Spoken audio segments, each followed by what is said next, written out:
Hey there everyone, 𝗍𝗶𝗀𝗀, physical therapist with 𝗀𝗀. I turned on a little light there so it's a little better. But I don't have a lot of time. I just got done with patients. I'm heading to this meeting, so I wanted to share this with you because I had two runners come in today.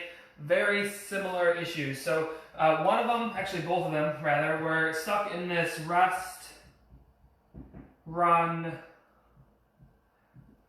rest cycle. So what they did is one was suffering from an Achilles injury, one was suffering from a knee injury, and they had these injuries and they would wait a week, run again, wait a week, run again, and they did this over and over again for about 3 to 4 weeks. One was 6 to 8 weeks, I think it was 8 weeks, and they were just stuck. They would wait a week and try again, wait a week and try again, but they make a critical mistake that most people do, is that when they go out, they just like try an easy 3 mile, and it's way too much running. So I want to kind of show you how to break this rest-run cycle, because you don't want to have to rest if you don't need to, but you need to recognize that most injuries are caused from other areas of your body. So I'm going to take the knee for example. So this patient had a knee injury. Their knee was irritated. There was nothing wrong with their knee. They actually had what I will tell you is just a leg length issue. So one leg was longer than the other. Some of you guys might have this or had this in the past, but it doesn't matter the reasoning for here. I want you to realize that this leg length issue was, her legs weren't longer, one wasn't longer than the other. She had some weakness that was causing her pelvis to kind of shift. She wasn't stable through the core, and she ended up, it was like she was running with one shoe on. So imagine, one foot's here and one's here. Now, the reason why she had the leg length issue was because of weakness. So think about this for a second. Weakness is your knee's irritated. You just rest it for a week and then it starts to feel better, because what happens? It becomes less irritable. The inflammation goes down. It feels like it's ready to run again.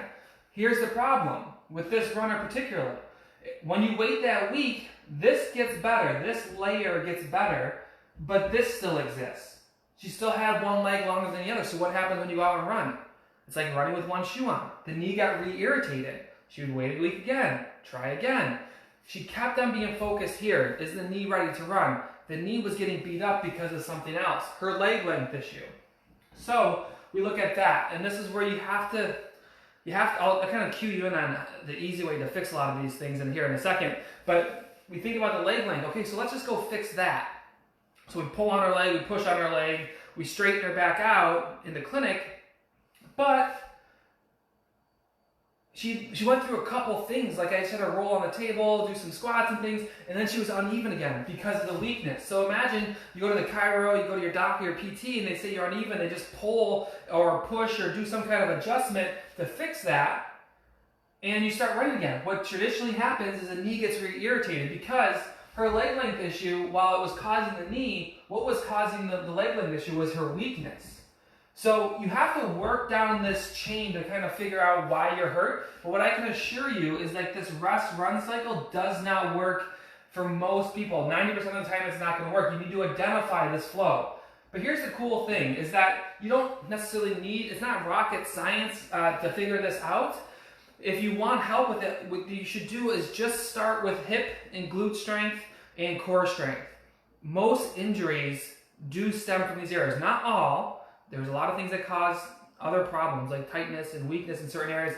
But if you're going to start in one spot, you should go to the core and go to your glutes. Now this isn't by doing clamshell, it's not by doing sit-ups, it's by doing good solid strengthening. Now if you want to check out strength programs, go to tryrunSmart.com. I have strength programs that focus on this. Here's the cool thing when you target this weakness. This weakness typically is going to flow out into the ankle, it's going to flow out into the hip, it's going to flow out to these other areas. So while these are irritated right now, and you're just kind of in this pathway, in this flow, you're going to start addressing the other things, because hip weakness and core weakness can bleed into your ankle. It can cause ankle issues. It can cause knee issues, hip issues, plantar fascia, Achilles issues. So you're going to start addressing all these other things. The other neat thing about this whole process is that core strength and hip strength can help you run faster. So if you're an older runner, and I say older, it's not really that older, but I work with mainly runners over the age of 40, and they're consistently hurt. And one of the questions I ask them all the time is, you've been doing your strength training, and they all smile at me and avoid eye contact. Strength training is by far one of the best things you can do to prevent things, to get rid of things, to run faster without having to run more. So just remember that this rest-run cycle is not going to work about 90% of the time. If you want help with that, you need to go to the weakness. Core strength, hip strength are the number 1 and number 2 places to go. If you want help with that, go to tryrunsmart.com. Check out my BaseSix Bootcamp. BaseSix Bootcamp is included with the $1 trial. Get started with it this weekend or whenever you're watching this, because it'll help you strength train your glutes and your core and hopefully make a big difference for you.